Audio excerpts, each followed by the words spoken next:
Hello learners, welcome back to my YouTube channel. And इस video में मैं आप लोगों के साथ डिस्कस करने वाली हूँ पार्ट 49 जो मैंने पीजीटी कॉमर्स के लिए एमसीक्यूज़ की सीरीज़ स्टार्ट की हुई है। और पार्ट 1 टू पार्ट 48 की जो वीडियोस हैं उनकी प्लेलिस्ट का लिंक मैंने आप लोगों को डिस्क्रिप्शन बॉक्स में प्रोवाइड किया है, आप लोग वहाँ क्लिक करके देख सकते हैं। ओके, और इससे पहले का अगर कोई भी पार्ट मिस किया तो आप लोगों को ज़रूर देखना चाहिए, बिकॉज हर एक क्वेश्चन को मैंने डिटेल में डिस्कस किया है ताकि आप लोगों के इन क्वेश्चंस के थ्रू कॉन्सेप्ट्स की क्लैरिटी हो और साथ के साथ आपको क्वेश्चंस को कैसे अटैम्प्ट करना है ये भी नॉलेज हो। ओके, सो हम स्टार्ट करते हैं पार्ट 49 को। फर्स्ट क्वेश्चन है, which among the following is the primary function of money. Money के प्राइमरी फंक्शन के बारे में पूछा है आप लोगों से। देखिए, जो मनी है आपको पता है उसके फंक्शंस हम डिवाइड करते हैं, प्राइमरी फंक्शन, सेकेंडरी फंक्शंस। ठीक है, तो प्राइमरी में वो फंक्शन आते हैं जो सबसे इम्पॉर्टेंट हैं। ओके, एक बार ऑप्शन पढ़ते हैं फिर आप लोगों को पता चलेगा। देखो, standard of deferred payment. Deferred payment क्या होता है इसको समझो। जैसे बाय चांस कई बार आप चीज़ें उधार में ले लेते हो, है ना। कई बार ऐसे होता है कि आप चीज़ें किस पे ले लेते हो, क्रेडिट पे ले लेते हो। जब आप क्रेडिट पे ले रहे हो इसका मतलब पेमेंट में डिले कर रहे हो, पेमेंट अभी नहीं करोगे। तो अब आपको पता है मनी को आप यूज़ कर सकते हो as a standard of deferred payment, यानी कि फ्यूचर में आप मनी की फॉर्म में ही पेमेंट करेंगे ना। ये एक्चुअली में है क्या, पहले जब हमारा बार्टर सिस्टम होता था, यानी कि गुड्स के बदले गुड्स को एक्सचेंज किया जाता था, उसमें पॉसिबल नहीं होता था कि हम क्रेडिट में ले लें चीज़ें और बाद में पैसे दे दें, क्योंकि उस टाइम कोई हमारे पास वो गुड्स देनी पड़ती थी ना। लेकिन मनी को आप यूज़ कर सकते हो as a standard of deferred payment, यानी कि फ्यूचर में आप पेमेंट कर दोगे। तो ये इसका प्राइमरी नहीं है, बट ये इसका सेकेंडरी फंक्शन है। ओके, हमें कौन सा बताना है, प्राइमरी। अब आपको पता चल गया कि स्टैंडर्ड ऑफ डेफर्ड पेमेंट ये सेकेंडरी फंक्शन है। उसके बाद है स्टोर ऑफ वैल्यू। अब आप ये देखिए, मनी को आप स्टोर करके रख सकते हो, ऑब्वियस हम लोग रखते भी हैं, वेल्थ बनाते हैं अपनी, है ना।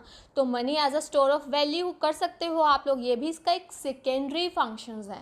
आप लोगों ने अच्छे से, मैं आपको वीडियो भी ज़रूर करवाऊंगी इस पे, फंक्शंस ऑफ मनी पे, क्योंकि हमने कॉमर्स का कोई भी टॉपिक नहीं छोड़ना है। टॉपिक्स की चल रही है, देखो जो भी लोग पीजीटी कॉमर्स की तैयारी कर रहे हैं उनके लिए पीजीटी कॉमर्स के इंपॉर्टेंट टॉपिक्स भी मैंने स्टार्ट किए हुए हैं, उसका लिंक भी डिस्क्रिप्शन बॉक्स में मैंने आपको प्रोवाइड किया है, आप लोग वहाँ क्लिक करके देख सकते हो। ओके, तो देखिए अब उसके बाद है मीडियम ऑफ एक्सचेंज। ये है हमारा primary function of money. Okay, क्योंकि सब आप जो हम कह सकते हैं सबसे मेन फंक्शन। अब आप कोई चीज़ लेते हो तो उसके बदले क्या देते हो, आजकल पैसे ही देते हो, मनी देते हो। तो मनी को as a medium of exchange use किया जाता है और ये इसका प्राइमरी फंक्शन है, ये आप लोगों को ध्यान रखना है। ओके, अब आप लोगों ने अपने लेवल पे प्राइमरी और सेकेंडरी फंक्शन आप लोगों को पता होने चाहिए, ज़रूर करने हैं आप लोगों ने। सो हमारे इस पर्टिकुलर क्वेश्चन का आंसर क्या आएगा कि प्राइमरी फंक्शन कौन सा है, मीडियम ऑफ एक्सचेंज। नेक्स्ट देखिए क्वेश्चन, आपको यहाँ दो स्टेटमेंट्स दी गई हैं, आपको बताना है कौन सी ट्रू है, कौन सी फॉल्स है, या दोनों ही ट्रू हैं या दोनों ही फॉल्स है। तो स्टेटमेंट्स वाले क्वेश्चन आपके जनरली आते हैं। देखो आजकल आपके पीजीटी कॉमर्स में ऐसे क्वेश्चन बहुत पूछे जाते हैं, इनमें से कौन सी, आपको 4 स्टेटमेंट्स दे दी जाएंगी, इनमें से बताना है कौन सी इनकरेक्ट है या कौन सी करेक्ट है। ये तभी दे पाते हैं जब आपका कॉन्सेप्ट क्लियर होता है। ओके, तो देखो ये वाला जो आपका स्टेटमेंट्स दी गई है, इसमें बोला है कि real flow is also known as physical flow. ठीक है, अब ये रियल फ्लो और मनी फ्लो, यहाँ जो दो टर्म यूज़ हुई हैं, पहले इनके बारे में मैं आपको क्लियर करती हूँ, फिर हम स्टेटमेंट्स करेंगे, क्योंकि कॉन्सेप्ट क्लियर होना चाहिए ना पहले। देखो ये है हमारा सर्कुलर फ्लो ऑफ इनकम, यहाँ पे आप लोगों को दिख ही रहा होगा, देखिए सर्कुलर फ्लो है ना यहाँ पे। अब ये वाला जो बात कर रही हूँ ये 2 सेक्टर इकोनॉमी में मैं आपको बता रही हूँ। ओके, 2 सेक्टर कौन से, एक तो फर्म्स, बिजनेस फर्म्स, और एक हाउस होल्ड्स, इनकी बात कर रही हूँ। ये आपने 12th में पढ़ा भी होगा, फर्म्स की और किसकी बात कर रही हूँ, हाउस होल्ड्स की। अब इस समझिए इसमें होता क्या है सर्कुलर फ्लो ऑफ इनकम में।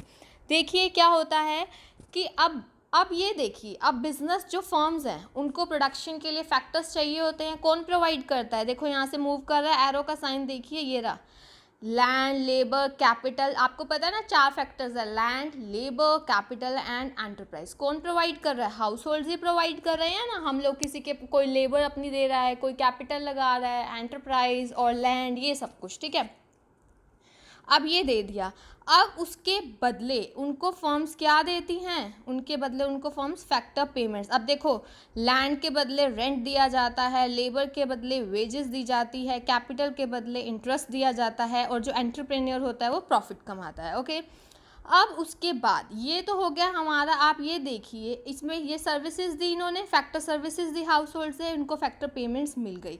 अब आप ये देखिए, उसके बाद जब गुड्स तैयार हो जाती हैं तो फर्म्स उनको क्या प्रोवाइड करती है, गुड्स एंड सर्विसेज देती है। ठीक है, हाउस होल्ड हम लोग कंजप्शन के लिए यूज़ करते हैं, और इसके बदले हम उनको क्या करते हैं, फर्म्स को पेमेंट करते हैं, यानी कि कंजप्शन एक्सपेंडिचर होता है ऑन गुड्स एंड सर्विसेज। तो आप लोग यहाँ एक चीज़ नोट कीजिए, 2 बार तो मनी फ्लो हो रहा है, 2 बार यहाँ पे आप देखिए आपका क्या हो रहा है, रियल फ्लो। जो ये सर्विसेज का हो रहा है ना, देखो यहाँ जब फैक्ट्री सर्विसेज जा रही है, इसको हम लोग क्या बोलते हैं, रियल फ्लो। ये टर्म्स आपको पता होने चाहिए। और जब यहाँ पे आप ये देखिए फर्म्स की तरफ से गुड्स और सर्विसेज जा रही है, ये भी रियल फ्लो है। मनी फ्लो कब हो रहा है, मनी फ्लो देखिए जब हाउस होल्ड चीज़ें खरीद रहे हैं तो वो पैसे दे रहे हैं, तो ये मनी फ्लो हो गया। ओके, एंड यहाँ पे फैक्टर की पेमेंट्स उनको कर रही है जो फर्म, ये भी मनी फ्लो हो गया। आई होप अब आपको ये क्लियर हो गया होगा। देखो कैसे सर्कुलर फ्लो में चलता है, वो सर्विसेज देते हैं, फिर पैसे मिलते हैं, गुड्स एंड सर्विसेज वो खरीदते हैं, फिर उनको पेमेंट करनी पड़ती है। सो ये आपने 12th में पढ़ा है और एक बार ज़रूर रिवाइज करवा दिया मैंने आपको, एक बार आप अपनी तरफ से भी कर लेना। ओके, अब आप ध्यान रखना, जो रियल फ्लो है वो किसका हो रहा है, देखो फैक्टर सर्विसेज या गुड्स एंड सर्विसेज का, और मनी फ्लो तो मनी की फॉर्म में ही हो रहा है। तो अब क्वेश्चन देखिए, एक आपको ध्यान रखना है, रियल फ्लो को हम फिजिकल फ्लो भी बोलते हैं। बिल्कुल करेक्ट है, क्यों, क्योंकि यहाँ पे आप देखिए सर्विसेज का और गुड्स एंड सर्विसेज का फिजिकली ट्रांसफ़र हो रहा है, सो बिल्कुल इसको हम बोलते हैं। और मनी फ्लो को हम क्या बोलते हैं, नॉमिनल फ्लो। अब आपको इससे ना, इस वाले से काफ़ी सारे क्वेश्चंस आपके बन गए कि आपसे सीधा डायरेक्ट पूछा जा सकता है कि मनी फ्लो का अदर नेम क्या है, फिर आपको ऑप्शंस दे सकते हैं, या रियल फ्लो का। तो इन चीज़ों के बारे में अच्छे से नोट्स बनाया कीजिए जब भी क्वेश्चंस में कोई भी चीज़ आपको नहीं लगती है। ठीक है, so real flow is known as physical flow, बिल्कुल करेक्ट है। और money flow is also known as nominal flow under circular flow of income, ये भी बिल्कुल करेक्ट है। So both the statements are true here. Okay, next देखिए, which one of the following statement is not true. Not true मतलब जो सही नहीं है, जो इनकरेक्ट है या फॉल्स है। कुछ भी आपके लिए वर्ड यूज हो सकता है, नॉट करेक्ट, नॉट ट्रू या फिर फॉल्स। सो आपको यहाँ पे बताना है। हम देखते हैं स्टेटमेंट्स को किसके रिगार्डिंग है, करंट बैंक अकाउंट्स। आपने पढ़ा होगा फिक्स्ड अकाउंट्स होते हैं, फिक्स्ड डिपॉजिट्स होते हैं, सेविंग डिपॉजिट्स होते हैं, करंट अकाउंट्स होते हैं। तो करंट डिपॉजिट से रिलेटेड है, current bank accounts are open to run a business. बिल्कुल, देखो आपने जनरली अगर मैं बात करूँ तो बिजनेस मैन जो होते हैं वो करंट अकाउंट खुलवाते हैं अपना बिजनेस के लिए, बिल्कुल करेक्ट है। ओके, सेकेंड है, current bank account is a non interest bearing current account. Non interest, generally non, इस पे इंटरेस्ट नहीं मिलता। रीज़न क्या है अब इसका, क्योंकि देखो करंट अकाउंट में कोई लिमिट नहीं है, आप कभी भी पैसे डलवा सकते हो, कभी भी विड्रॉ कर सकते हो, कोई भी लिमिट नहीं है कि इतने, आपका ऐसा नहीं है कि आप सिर्फ आज पैसे निकलवा लिए, अब आप नहीं कर सकते ट्रांजैक्शंस। दिन में पूरे, मतलब आप कभी भी पैसे निकलवा सकते हो, पैसे डाल सकते हो करंट अकाउंट में। तभी यहाँ पे क्या रहता है कि नॉन इंटरेस्ट होती है, जनरली इस पर इंटरेस्ट नहीं मिलता, बिल्कुल करेक्ट है। उसके बाद थर्ड है, it is of continuing nature as there is no fixed period to hold a current account. देखो एफडी होती है, उस पर फिक्स्ड होता है, जैसे मान लो आपने 10 साल के लिए करवा दी, बट करंट अकाउंट में ऐसा कुछ भी नहीं होता है, कोई फिक्स नेचर नहीं होता है, कोई फिक्स पीरियड नहीं होता है। ये जो रहती है, ये रहती है हमारी कॉन्टिन्यूइंग नेचर की, लगातार इसमें ट्रांजैक्शंस चलती रहती हैं। सो तीनों ही स्टेटमेंट करेक्ट है। हमसे पूछा कौन सी ट्रू नहीं है, सो हमारा आंसर क्या आएगा, none of these. None of these क्यों आएगा, क्योंकि सारी की सारी ट्रू है। ये all of these, none of these, इनका ना आपने समझ के आंसर देना होता है। कई बार हम जल्दी जल्दी में वो कर देते हैं, तो आपने इस चीज़ का ध्यान रखना है। नेक्स्ट है आपका, agency functions of commercial bank do not include. आपको पता होना चाहिए, देखो कमर्शियल बैंक्स के जो फंक्शंस हैं आप लोगों के लिए बहुत इंपॉर्टेंट है, आप लोगों ने पढ़ा भी होगा। प्राइमरी फंक्शंस होते हैं, सेकेंडरी फंक्शंस परफॉर्म करते हैं, एजेंसी फंक्शंस, यूटिलिटी फंक्शंस, वो उसी से रिलेटेड है। एजेंसी फंक्शन क्या होंगे, एजेंसी फंक्शन जैसे एक एजेंट परफॉर्म करता है अपने प्रिंसिपल के लिए, वैसे ही एक बैंक परफॉर्म करता है एज एन एजेंट अपने क्लाइंट के लिए, अपने कस्टमर के लिए। सो देखिए, collection of cheques, bills and drafts, ये एक एजेंसी फंक्शन है अपने कस्टमर के बिहाफ पे, अपने क्लाइंट के बिहाफ पे। जो बैंक है वो चेक का कलेक्शन, बिल्स एंड ड्राफ्ट सबका करता है, ये आजकल करते हैं। अपने जो कस्टमर के बिहाफ पे payment of interest, instalments of loans अगर उन्होंने लिया हो तो, इंश्योरेंस प्रीमियम एट्सेट्रा, ये भी एज एन एजेंट परफॉर्म करते हैं, ये आपको ध्यान रखने हैं।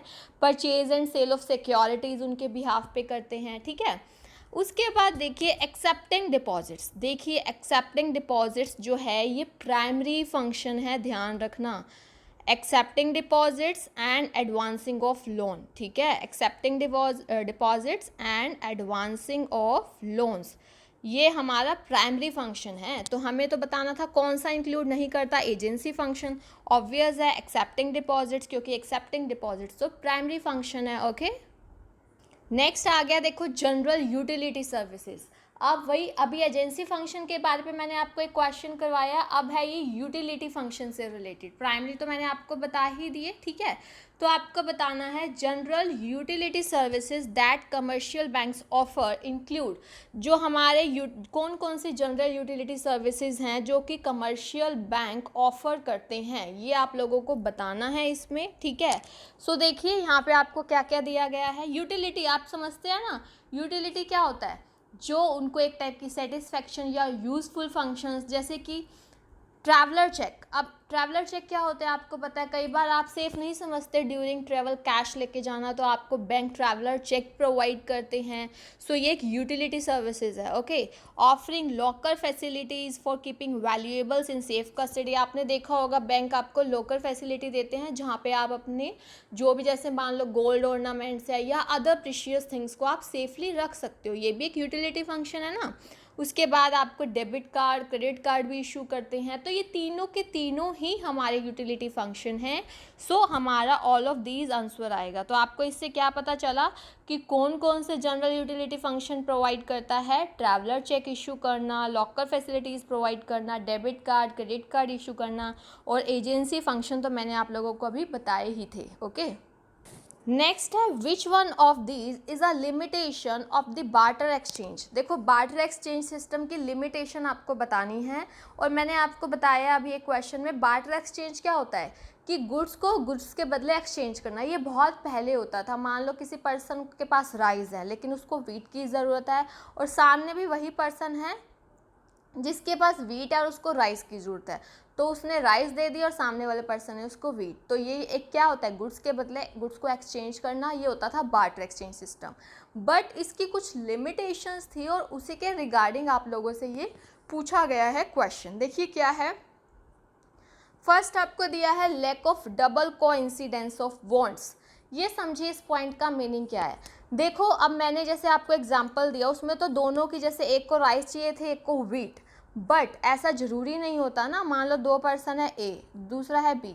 अब ए को तो सपोज राइस चाहिए, वो बी के पास है, बट बी को क्या चाहिए, वॉच चाहिए, और ए के पास तो व्हीट है, ठीक है। तो अब यहाँ पे ज़रूरी तो नहीं है ना कि दोनों के, अब बी को तो वॉच चाहिए, ए के पास एक्स्ट्रा व्हीट है, तो यहाँ पे क्या हुआ, कोइंसिडेंस नहीं हुआ ना वॉन्ट्स का। तो बार्टर एक्सचेंज सिस्टम का ये लिमिटेशन होता है कि यहाँ पे ज़रूरी नहीं होता कि दो पर्सन आपस में एक्सचेंज करेंगे उनकी वॉन्ट्स का कोइंसिडेंस हो, ये एक लिमिटेशन है। उसके बाद देखिए lack of store of value. अब आप देखिए, अब क्या, जैसे मनी को तो हम स्टोर करके रख सकते हैं, बट क्या चीज़ों को, अब पेरिशेबल चीज़ें भी तो होती है ना। अब जैसे अब मिल्क है, अब मिल्क को क्या आप 6 महीने तक स्टोर करके रख सकते हो, नो। सो ये भी एक लिमिटेशन है। Lack of common measure of value. अब आप देखिए मनी तो हमारा एक कॉमन मेजर ऑफ वैल्यू है, उसमें हम प्रॉपर एक्सचेंज रेशो देख सकते हैं, लेकिन गुड्स के बदले गुड्स हम कॉमन मेजर कैसे निकाल सकते हैं। मान लो हम राइस के बदले वॉच ले रहे हैं, 1 kg वॉच के बदले 1 kg राइस के बदले कितनी वॉच मिलेगी, क्या इसका है कॉमन मेजर, इसमें कुछ भी नहीं है। मनी की फॉर्म में होता था ऐसा। सो ये ऑल ऑफ दीज, ये वाली सारी की सारी जो हैं हमारी बार्टर एक्सचेंज सिस्टम की लिमिटेशंस होती हैं, ओके। नेक्स्ट क्वेश्चन देखिए, which one among the following is not true. आपको बताना है कौन सी ट्रू नहीं है।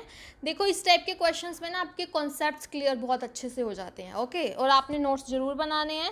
देखिए आपका है कि generally in fix deposit account withdrawals are not permitted until the expiry of fixed period. देखो बिल्कुल ऐसा होता है। अब फिक्स डिपॉजिट क्या है, नाम से ही पता चल रहा है कि आपने यहाँ पे हमारी क्या करवा दी है, एफडी करवा दिया है, फिक्स डिपॉजिट करवा दिया है। तो फिक्स डिपॉजिट अकाउंट्स में क्या होता है कि विड्रॉल्स परमिशन नहीं होता। मान लो आपने 10 साल के लिए, हमने सपोज, ऐसा नहीं है कि आप 10 साल से पहले वो पैसे, वो हाँ जनरली की बात हो रही है, ऐसा नहीं है, कई बार हमें इमरजेंसी पड़ती है तो हमें पैसे निकलवाने भी पड़ते हैं, उसके लिए कुछ कंडीशंस होती है, पेनल्टी वगैरह लगती है।